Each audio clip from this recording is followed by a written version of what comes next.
श्री महाप्रज्ञ गुरवे नमः। जिसके सांसों में रहता है शाश्वत शांति का स्पंदन, उस महाप्रज्ञ को वंदन, उस महाप्रज्ञ को वंदन। सत्य अहिंसा अनेकांत को अर्पित जिसका तन मन, उस महाप्रज्ञ को वंदन, उस महाप्रज्ञ को वंदन। जिसके सांसों में रहता है शाश्वत शांति का स्पंदन, उस महाप्रज्ञ को वंदन, उस महाप्रज्ञ को वंदन।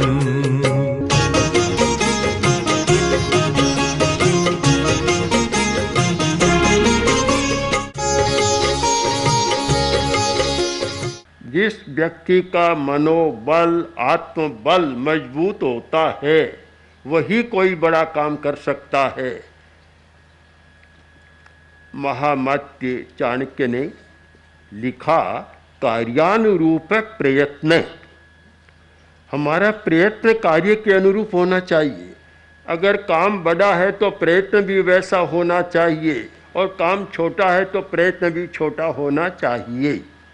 अगर बड़ा काम है तो बड़ा प्रयत्न करना जरूरी है।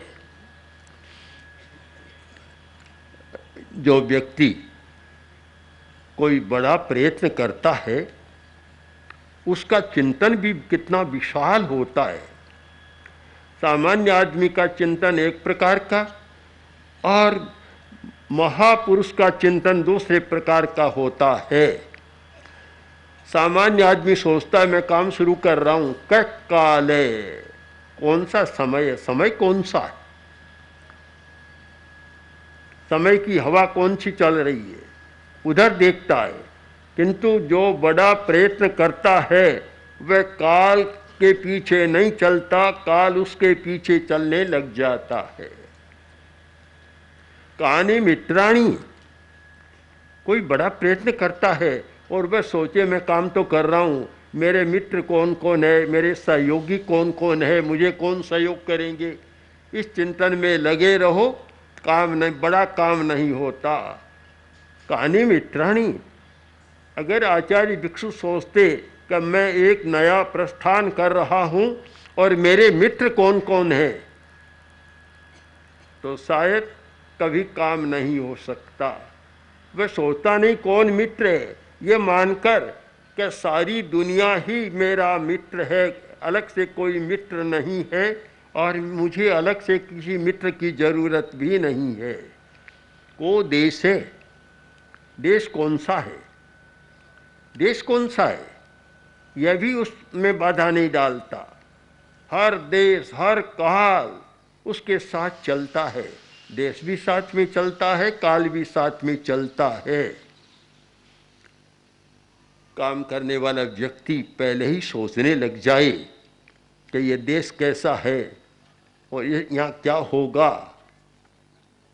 आचार्य भिक्षु ने जिस तत्व का प्रतिपादन किया और वे ये सोचते कि ये देश तो राजस्थान है या मारवाड़ है, जोधपुर का राज्य है, कांठा प्रदेश है, बहुत कम पढ़े लिखे लोग हैं,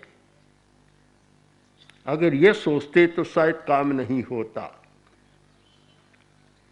उस व्यक्ति के लिए देश भी आ जाता है, दुनिया का देश आता है। इसीलिए शायद किसी ने कहा था कि आचार्य भिक्षु ने जो कहा उनके लिए तो उपयुक्त था जर्मन देश। एक विद्वान ने कहा कि आचार्य भिक्षु का जन्म तो जर्मनी में होना चाहिए था, न कि मारवाड़ में होना चाहिए था। किंतु जो महाप्रयत्न करने वाला है उसके लिए कोई भी देश, कांठा भी जर्मनी बन जाता है, मारवाड़ भी अमेरिका बन जाता है। अलग से किसी देश को चुनने की जरूरत नहीं होती। ये देश काल का चुनाव वे लोग करते हैं जो छोटे लोग होते हैं, छोटा प्रयत्न होता है। और जहाँ महाप्रयत्न होता है, बड़ा काम होता है, वहाँ देश काल सब अनुकूल बन जाते हैं। कौ व्ययागमऊ। आदमी काम करते वक्त सोचता है कौ व्ययागमऊ, मैं ये काम कर रहा हूँ, मुझे लाभ कितना होगा। व्यापारी व्यापार करता है, सोचता है कि मैं दुकान खोल रहा हूँ, मुझे लाभ कितना होगा, मेरा व्यय खर्चा कितना होगा। वह तोलता है व्यय और आय, दोनों को तोलता, आय व्यय को। किंतु जो महाकाम करता है, महान प्रयत्न करता है, अगर वह पहले ही आय व्यय के लेखे में लग जाए कि मुझे लाभ क्या मिलेगा, तो शायद काम आगे बढ़ नहीं सकता। आचार्य तुलसी ने जब अणुव्रत आंदोलन का प्रवर्तन किया था और उस समय सोचते कि इससे मुझे कितना लाभ होगा, जनता को कितना लाभ होगा, तो कभी अणुव्रत आंदोलन का प्रारंभ नहीं था। क्योंकि उस समय नैतिकता नीचे जा रही थी। हिंदुस्तान आज़ाद हुआ था, स्वतंत्रता का भी एक हर्ष था, मात था, उन्माद भी था, और लोग ये समझ बैठे कि अब हम स्वतंत्र हो गए, आज़ाद हो गए, अब तो जो चाहे सो कर सकते हैं। कुछ लोग इतने भोले होते हैं, कम समझ वाले होते हैं कि उनमें स्वतंत्रता से जो लाभ उठाना चाहिए वह तो नहीं उठाते और उन्माद में चले जाते हैं। एक आदमी रास्ते में सड़क पर आकर लेट गया। टांगे वाला आया, उसने देखा और कहा भी सड़क पर लेटा है, हट जा। तो बोला नहीं हटूंगा। क्यों? कि मैं आज़ाद हूँ, आज़ाद हूँ, आज़ाद देश का नागरिक हूँ, नहीं हटूंगा।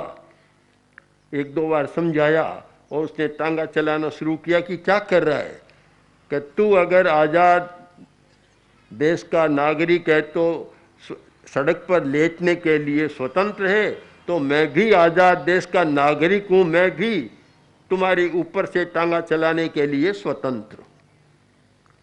यह एक उन्माद भी आता है।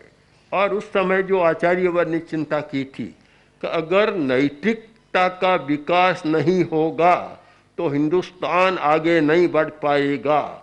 धन बढ़ सकता है और कुछ हो सकता है, पर जब चरित्र नीचा चला जाएगा, और जिस देश का, समाज का चरित्र नीचे जाता है वह कभी सुखी नहीं हो सकता। धन पाने पर भी सुखी नहीं हो सकता और कुछ पाने मिलने पर भी सुखी नहीं हो सकता, दुखी रहता है, लड़ाई झगड़ा चलता है, आपस में चलता रहता है। आज हम देखते हैं कि धन के लिए बाप बेटे में झगड़ा चल रहा है, भाई भाई में झगड़ा चल रहा है, परिवार में झगड़ा चल रहा है, कभी कभी तो पति पत्नी में भी झगड़ा चल जाता है धन के लिए। तो ये क्यों होता है कि हमने चरित्र को गौण कर दिया और धन को प्रमुख बना लिया। आचार्य तुलसी ने जो एक क्रांति की थी, आचार्य भिक्षु ने आचार की क्रांति की थी एक साधु संस्था के क्षेत्र में, तो आचार्य तुलसी ने एक क्रांति की थी मानवता के क्षेत्र में, कि पूरी मानव जाति का चरित्र कैसा होना चाहिए। अगर वे यह सोचते कि इससे लाभ कितना होगा, नुकसान व्यय कितना होगा, तो कभी नहीं हो सकता। तो जो भी कोई बड़ा काम करता है वह व्यय और आय का लेखा नहीं लगा सकता। छोटा व्यापारी तो लगा सकता है, पर बड़ा कैसे लगाएगा कुछ पता ही नहीं चलता उसमें। कोवा हम, फिर एक बात, मैं कौन हूं, मतलब कामे शक्ति, मेरी शक्ति कितनी है। अगर शक्ति पर विचार करने लग जाए तो बगड़ी से कभी प्रस्थान नहीं होता। यहाँ से जो एक नया प्रस्थान हुआ और ये तोलने लग जाते कि मेरी शक्ति कितनी है। शक्ति कितनी थी? कोई शक्ति नहीं थी। न तो मानव शक्ति आजकल जो माना जाता है ना, एक तो मेन पावर, एक मनी पावर, उनके पास न तो कोई मनी पावर था, रहने को कहीं स्थान नहीं था, और सब जगह यह था कि इनको स्थान कोई दे नहीं। अगर मनी पावर होता तो स्मशान में जाकर पहला पड़ाव नहीं करते। पहला पड़ाव स्मशान में किया, इसका मतलब कि भाई यहाँ कौन आता है? कौन आता है? कि जिसके पास कुछ भी नहीं होता वह यहाँ आता है। सन्यासी लोग स्मशान का चुनाव करते हैं, स्मशान की साधना होती है। जैन आगमों में भी एक प्रतिमा है, स्मशान प्रतिमा। एकाहिकी स्मशान प्रतिमा का मुनि स्मशान में जाकर और अपनी साधना का विशेष प्रयोग करते थे। आचार्य भिक्षु ने शायद एकाहिकी स्मशान प्रतिमा कर दी। एक दिन रात की होती है, रात की बस, तो एक रात की बस स्मशान प्रतिमा की साधना कर ली। कभी मेरे पास कुछ भी नहीं है। स्मशान में लोग कहते हैं डर रहता है। डर किसको? किसको डर रहता है? कि जिसके पास कुछ होता है। जो व्यक्ति अपने सर्वस्व का विसर्जन कर देता है, इतना अकिंचन हो जाता है कि मेरे पास कुछ भी नहीं है। भूत भी सयाने होते हैं, भूत प्रेत भी, जिसके पास कुछ होता है उसके पास जाते हैं। कुछ भी नहीं है, वहाँ जाकर क्या करेंगे? इसीलिए लोग कहते हैं कि दोपहर में जाओ, अस्तमय में जाओ तो मिठाई लेकर मत जाओ, कोई प्रेत की छाया पड़ जाएगी। पर जिसके पास न मिठाई न कड़वा नमकीन कुछ भी नहीं था, वहाँ भूत कोई आएगा तो करेगा क्या? और दुखी हो जाएगा। प्राय तपस्वी करते हैं, उसके पास भूत नहीं रहते। खाते हैं, उनके पास भूख आते हैं, भूत आते हैं। और जिसके पास भूत है उसको तपस्या करना आना शुरू कर दो, भाग जाएगा। एक कहावत भी राजस्थानी में चल पड़ी कि भूख के आगे भूत भी भाग जाता है। जहाँ भूख है वहाँ भाग जाता है। हमारी एक साथी को कोई ऐसी कुछ था, हो सकता है प्रेत कुछ ही छाया हो, तो जब लड्डू दिखाते तब बहुत मन ललचा जाता, लड्डू लेने आ जाती। लड्डू अच्छा लगता। तो जहाँ कोई मिठाई मिले और मिले वहाँ तो भूत का ही मन ललचाता है। तो उनके पास तो कुछ था नहीं, अकिंचन। और जो व्यक्ति देह का विसर्जन कर देता है, सबसे बड़ा ममत्व होता है शरीर का। शरीर का मोह सबसे ज्यादा कड़ा होता है, शरीर का मोह। आचार्य भिक्षु ने तो वह शरीर का मोह भी छोड़ दिया था, छोड़ दिया था। एक प्रकार से मृत्यु को सामने रखकर चल रहे थे। मौत से डरता नहीं मैं, मौत मुझसे डर चुकी है। मौत से नहीं डरता। कुछ लोग तो मौत से डरते हैं और कुछ लोगों से मौत भी डर जाती है, उनका कुछ नहीं बिगाड़ सकती। एक सब चलता है इच्छा मृत्यु। जो साधक होता है, योगी होता है और बड़ा तपस्वी होता है, उसके लिए इच्छा मृत्यु। ज्योतिषी आते हैं, कहते हैं कि इतने वर्ष की आयु है और फिर बाद में इच्छा मृत्यु, जब चाहे तब मृत्यु होगी, पहले नहीं होगी। तो स्मशान एक ऐसा स्थान चुना। मानता हूं कि पराक्रम और अभय ये सफलता के दो बड़े सूत्र हैं। जिस व्यक्ति में पराक्रम नहीं, शौर्य, वीरता नहीं, वह कोई काम कर नहीं सकता। कायर आदमी तो पहले ही घबराता रहता है, घबराता रहता है,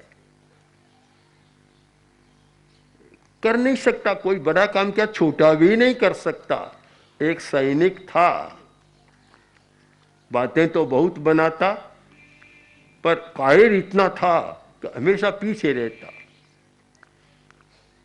कोई चढ़ाई हो गई शत्रु की, सेना गई और बहुत तेजी से कि जाओ जाओ, लड़ो, करो, ऐसा करो, खूब साहस बंधाने लगा। जब मोर्चे पर गए और सैनिक वह पीछे खिसक गया, भागने लगा, गांव वालों ने कहा कि अरे ये क्या, तुम तो कह रहे थे जाओ जाओ बलिदान दो, 1 करोड़ पीछे भाग आए। बोले पीछे भागा हूं तभी ढोले आए, नहीं तो ये ढोले आते ही नहीं आज तक। पराक्रम के बिना कोई आदमी बड़ा काम नहीं कर सकता। आज ये तो लगता है कि मनोबल कम हुआ है, पराक्रम भी कम हुआ है। जो मनोबल पराक्रम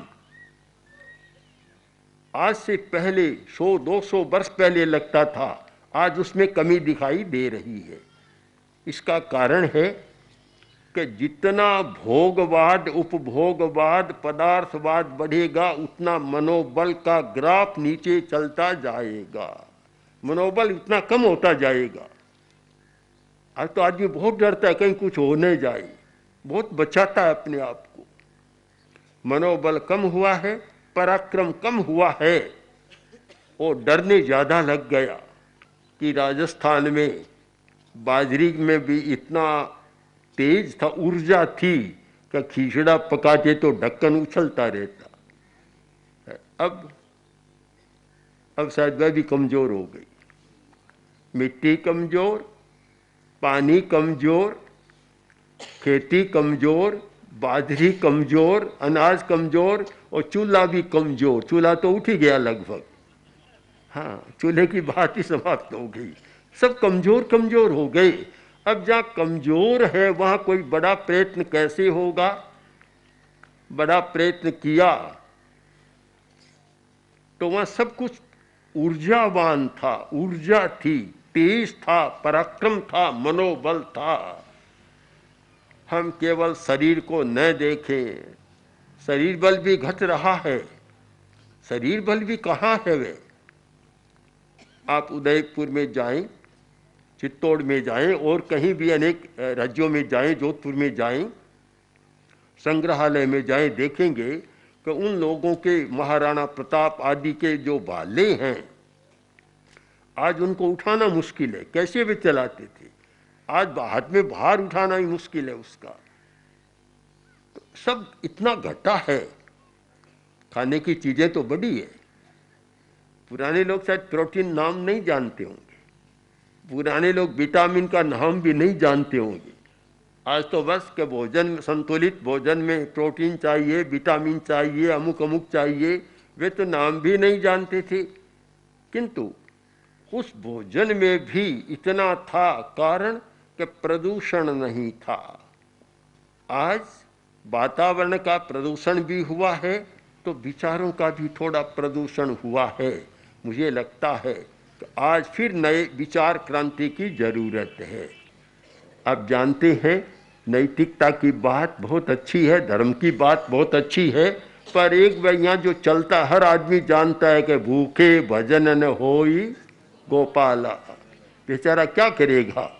भूखा आदमी है, भजन करने बैठेगा, चांद को देखेगा तो रोटी दिखाई देगी। एक संस्कृत नाटक में एक लिखा गया है कि जो भूखा है चांद को देखेगा, देखेगा आकाश में रोटी है, और भी कुछ आगे लिखा है उसने।